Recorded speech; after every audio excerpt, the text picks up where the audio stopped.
Catholic Church's choir. And I said, anybody who'd like to come and join the choir, come and see me straight after Mass, and I'll give you all the details. After our 10:30 Mass at St Canice's in King's Cross, up walked a beautifully dressed woman in a midnight blue outfit with a big floral hat. She walked up to me and she said, "Father, my name's Gloria, and I'd like to join the choir. I sing bass." I said, "Well, it's very hard to find bassist, Gloria. You'd be very welcome. We'll see you on Monday night. First choir rehearsal, 7:30 in the choir loft." "Good on you, Father." She walked off, stopped, turned on her stiletto and turned around and said, "You realise I'm a tranny, don't you, Father?"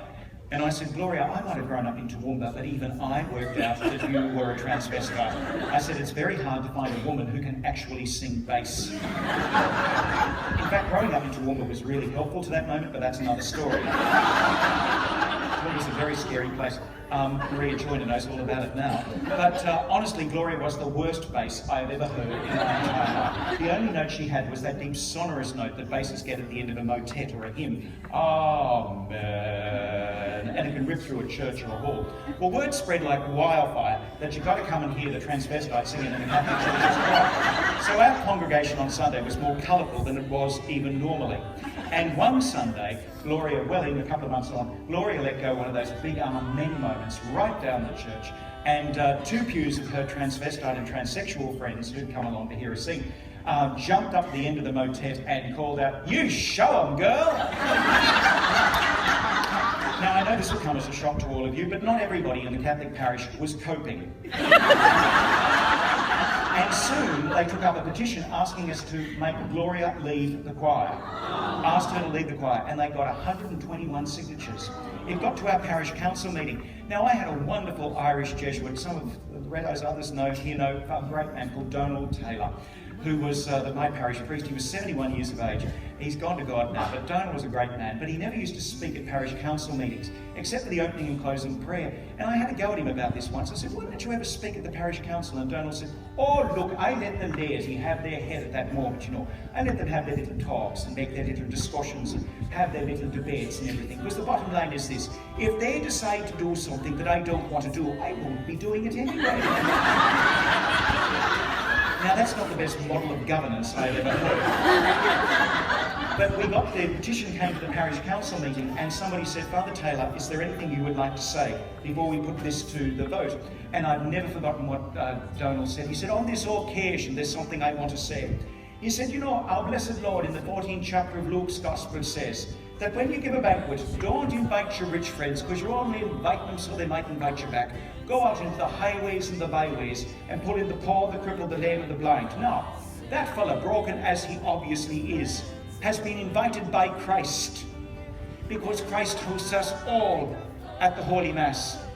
And the likes of you and the people who've signed this petition, sitting around tonight to tell Christ who he will and will not have.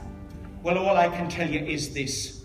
You kick Gloria out of the choir tonight, and the 4 Jesuits in your precious parish will be packing up and moving out tomorrow morning by morning tea.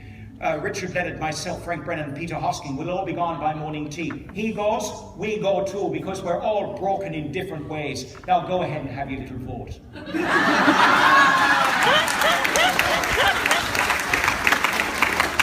We want the vote! Clericalism isn't always bad.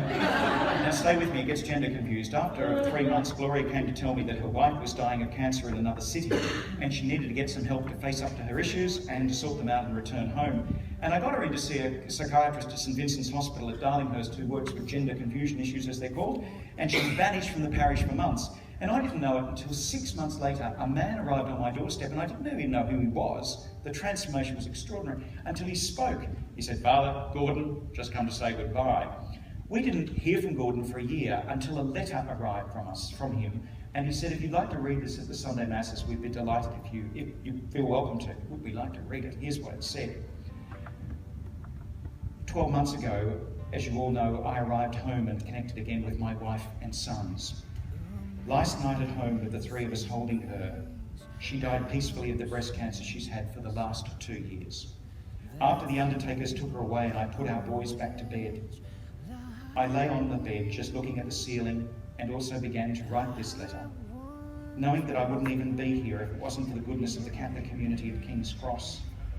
I know it wasn't easy for some of you having a drag queen in your church choir, but you hung in there with me even when I didn't know who I was, what I wanted, where I needed to be, and where I wanted to be. Because you did that, I was able to find out what mattered, get some help, come home, nurse my wife to her death, and now be a father to my boys in the way they deserve. Who could have thought that approaching Father Richard on the footpath of your church was actually about singing in the choir, was going to eventually play itself out into reconciling a husband to a wife who was so magnificent in forgiveness, and to giving back to two boys their dad, because they did nothing to deserve to be orphans. I'm not sure, Father Richard, if you remember the very first song you taught us. It was a rearrangement of a great old hymn. It was Amazing Grace. He said, never stop singing that, because I'm writing this letter because I'm a witness to its power in our lives. For if I understood it correctly, you said that Amazing Grace doesn't care where you start, but where Christ can finish it. Amazing Grace. Amazing Grace, how sweet the sound that saved a wretch like me. I once was lost, but now I'm found. Was blind, but now I see. Even when we go into the world, it may be complex, it may not be easy, and it's never going to be perfect. When we come to the assembly, when we help it find a voice, when we evangelize those who have not heard the good news through our liturgy, we have one great gift. We take them. Amazing Grace. Thanks very much. My chains are